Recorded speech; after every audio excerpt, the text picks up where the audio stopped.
সুখ মাধুর্যময় লীলাময় বৃন্দাবন। এমন মধুর বৃন্দাবনে আমরা যে লীলাটি স্মরণে বসেছি, ভগবান শ্রীকৃষ্ণের সর্বোত্তম লীলা, সর্বলীলার শ্রেষ্ঠ লীলার সার শ্রী শ্রী রাসলীলা। রসবৈ সমহৈতি রাস, রাস রসের সমাহার, রাস হল রস আস্বাদনের বিষয়। বৃন্দাবনে রাসলীলা কইল কোনজন? না জানে রাধা কৃষ্ণ, না জানে গোপীগণ। মধুময় শ্রীধাম বৃন্দাবনে যেদিন রাসলীলা হয়েছিল, ব্রজগোপীরাও জানে না, রাধা কৃষ্ণও জানে না। তাহলে বৃন্দাবনে রাসলীলা হলো কি প্রকারে, কে করলো? কেননা যাদের দ্বারা রাসলীলা তারাই যদি না জানে, করলো কে? মধুময় বৃন্দাবনে ভগবান শ্রীকৃষ্ণের এই লীলা সম্পূর্ণ যোগমায়া আশ্রিত লীলা। যোগমায়া আশ্রয় করে ভগবান শ্রীকৃষ্ণচন্দ্র যেদিন রাসলীলা করছিলেন, মধুময় শ্রীধাম বৃন্দাবনে সেদিন বাঁশি বেজেছিল প্রত্যেকটি গোপীদের গানে। বাঁশি বাজলো, কারোর দেহ ছেড়ে প্রাণ চলে গেল। মিলন হলো কার সঙ্গে? ভগবানের জীবাত্মার সঙ্গে ওই পরমাত্মা। যিনি চলে গেলেন সংসার ছেড়ে, ঘর ছেড়ে, প্রথমেই তাদের জীবাত্মার সঙ্গে পরমাত্মার মিলন হলো, নয়নের সঙ্গে নয়নের মিলন হলো। নয়নের সঙ্গে যে নয়নের মিলন হয়েছে জীবাত্মা জানে না, আবার জীবাত্মার সঙ্গে যে পরমাত্মার মিলন হয়েছে সেটা আবার দুটি নয়ন জানে না। মিলন হলো দুটি বাহু বাহু, দুটি হাতে হাত মিলিত হলো, সেটা নয়ন জানে না। আবার নয়নে নয়নে মিলন হলো, দুটি হাত জানে না। বদনে বদনে মিলন হলো, সেটা দুটি হাত জানে না। এবার হস্তে হস্ত মিলন হলো, সেটা আবার বদনে জানে না। এইভাবে প্রত্যেকটি দেহের সঙ্গে, প্রত্যেকটি অঙ্গের সঙ্গে অঙ্গের মিলন হলো, জীবাত্মার সঙ্গে মিলন হলো পরমাত্মার, কিন্তু আর কেউ জানলো না। তাহলে বৃন্দাবনে লীলা হলো এমন ভাবেই হলো যে কেউ জানতে পারলো না। অপ্রাকৃত লীলা, এই কারণেই তো। জয় রাধে। তা ভগবান শ্রীকৃষ্ণের অপ্রাকৃত লীলা, বৃন্দাবনে অপ্রাকৃত নবীন মদন, নবীন মদন, কাম বীজ কাম গায়ত্রী যার উপাসন, যার উপাসন, কাম বীজ কাম গায়ত্রী ভজনা করিলে, ভজনা করিলে শ্রী রাধা কৃষ্ণ লাভ হয় শ্রীরাস মণ্ডলে, শ্রীরাস মণ্ডলে। ওই যে বাবা কিছু পূর্বেই বললাম যে দেহের মধ্যে বৃন্দাবন, তবে নির্ণয় ক্ষমতা আমাদের নেই, সদ্গুরুর কাছে যেতে হবে। বৃন্দাবনে অপ্রাকৃত নবীন মদন, কাম বীজ কাম গায়ত্রী যার উপাসন। তাহলে অপ্রাকৃত নবীন মদন ভগবানকে উপাসনার বিষয় হচ্ছে কাম বীজ কাম গায়ত্রী মন্ত্র, যেটা একমাত্র সদ্গুরুর নিকটে পাওয়া যায়। সদ্গুরু কৃপা করে আমার এই দেহ ক্ষেত্রে যদি বপন করে দেয়, তাহলে কি হবে? ধীরে ধীরে ভক্তি উদয় হবে। আর ভক্তিগিরি আশ্রয় করতে করতে একদিন এই দেহ বৃন্দাবনে, এই হৃদয় বৃন্দাবনে রাধা কৃষ্ণের জীবাত্মা এবং পরমাত্মার মিলন হবে। তাই 84 ক্রোশ বৃন্দাবনে এই দেহ 84 আঙ্গুলির মধ্যেই আছে, নির্ণয় করে নিতে হবে। জয় রাধে। তাহলে সেই বৃন্দাবন লীলা, মধুময় শ্রীধাম বৃন্দাবনে ভগবান শ্রীকৃষ্ণচন্দ্র আজ রজনীতে রাসলীলা করবেন। কথা দিয়েছিলেন কবে, কোন দিন? যেদিন বৃন্দাবনে ভগবান শ্রীকৃষ্ণচন্দ্র বসন্তরী লীলা করবেন। ব্রজগোপীগণ, এই বসন্তরী লীলাটা কেন হলো? বৃন্দাবনে যে ব্রজগোপী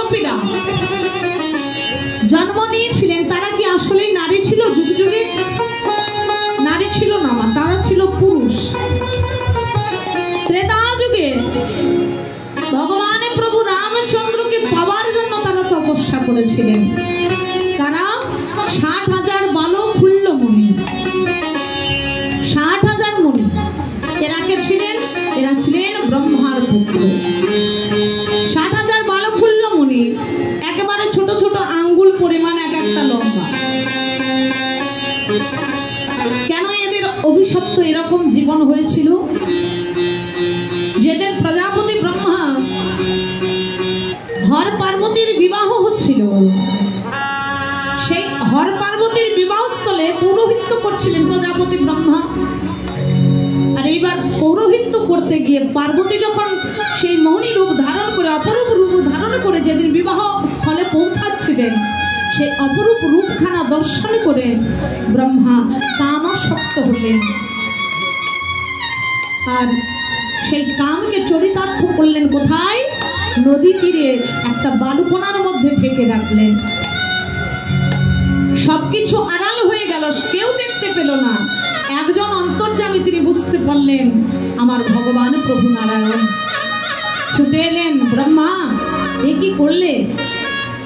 স্বয়ং ব্রহ্মা হয়ে তোমার এজন্য কার্য। ছি ছি ছি।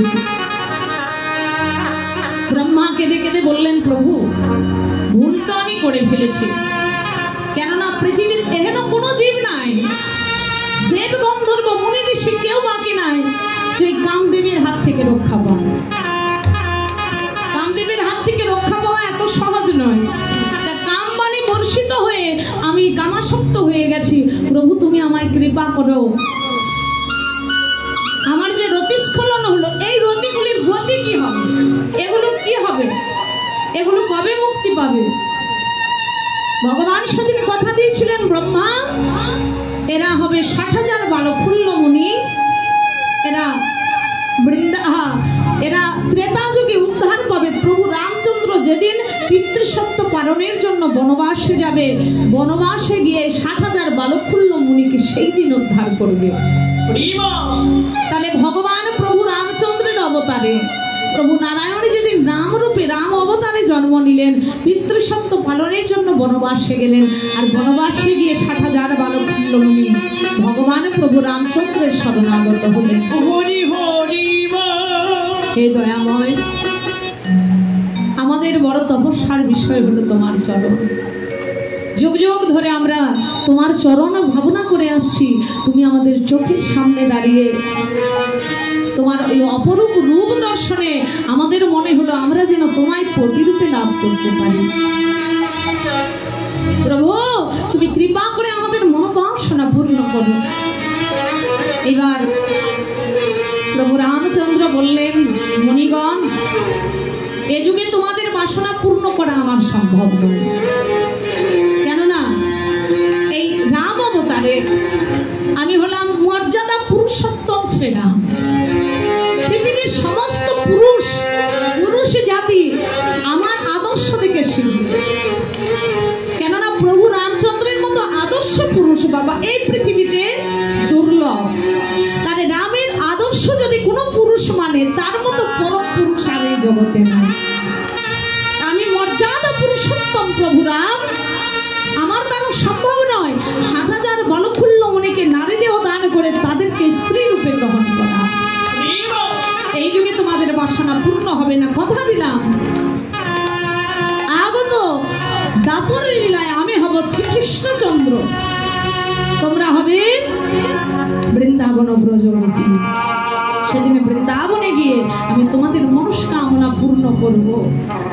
তবে শর্ত একটাই, মাত্র একটা রজনীতে তোমরা, একটা রজনীর জন্য আমি তোমাদের প্রতি হব, কথা দিলাম। তাহলে ত্রেতা যুগ চলে গেল, কথা দিলেন ত্রেতা যুগে দাপরে এসে মনোবাসনা পূর্ণ করছেন। 60,000 বালকুল্ল মুনি গোপী রূপে জন্মগ্রহণ করলেন, তাদের তপস্যায় বিষয় একমাত্র শ্রীকৃষ্ণ। তাদের কুলগুরু ছিল ঋষি গর্গাচার্য মুনি। গর্গাচার্য মুনির নিকটে গিয়ে বললেন, গুরুদেব আমরা তোমার কাছে এই নিবেদন নিয়ে এসেছি, তুমি কৃপা করে আমাদেরকে বলো আমরা কেমন করে ভগবান শ্রীকৃষ্ণকে প্রতিরূপে পাবে। গুরুদেব আজ্ঞা দিয়ে বললেন, যাও তোমরা ব্রত করো। কিসের? মা কাত্যায়নী। 1 বছর কাল যাব, 1 মাস কাল যাব তোমরা কাত্যায়নী ব্রত করবে। 1 মাস ধরে কাত্যায়নী ব্রত মাস, কার্তিক মাসে কাত্যায়নী ব্রত পালন করো। 1 মাস ধরে ব্রজগোপীগণ কাত্যায়নী ব্রত পালন করলেন। শুধু ব্রজগোপীরা নয় বাবা, এখানে প্রত্যেকটি ভক্তের উচিত কাত্যায়নী ব্রত করা। বলবেন মা আমরা তো বৈষ্ণব, আমরা দেব দেবতার পূজা কেন করব? কেননা কাত্যায়নী ব্রতের উদ্দেশ্য হচ্ছে কৃষ্ণ পাওয়া। কোনো পূজায় করা নিষেধ নয়, তবে যদি সাত্ত্বিকভাবে করা যায়, প্রত্যেকটি পূজায় করা যাবে, তবে সেখানে যেন চাওয়া পাওয়া আকাঙ্ক্ষা না থাকে। কেননা আমরা পূজা করি, সে পূজায় বাবা রাজসিকত্ব থাকে, সেখানে তামসিকতা থাকে। সেজন্য আমাদের পূজাটা গ্রহণযোগ্য নয়, বৈষ্ণবের পূজা নয়। বৈষ্ণবের পূজা কোনটা? সদা সাত্ত্বিকভাবে, এই দেবতা, হে দেব তুমি কৃপা করে, আমি তো ভগবানের কাছে যেতে পারছি না, আমার ডাক তোমার মাধ্যমে তুমি ভগবানের চরণে পৌঁছে দাও। এই উদ্দেশ্যে দেব দেবতার পূজা করো। যাও কাত্যায়নী ব্রত করো, মা কাত্যায়নী দেবী সন্তুষ্ট হলে তোমরা কৃষ্ণকে পাবে। ব্রজগোপীগণ একটি মাস ধরে প্রত্যেক দিন ভোরবেলা উঠে প্রাতঃস্নান সেরে মা কাত্যায়নী স্তব করে। এবার 1 মাস পূর্ণ হলো, বাড়ি দিয়ে মূর্তি নির্মাণ করে শ্রী যমুনার কূলে ব্রজগোপীগণ একাধারে মা কাত্যায়নী স্তব স্তুতি করছে।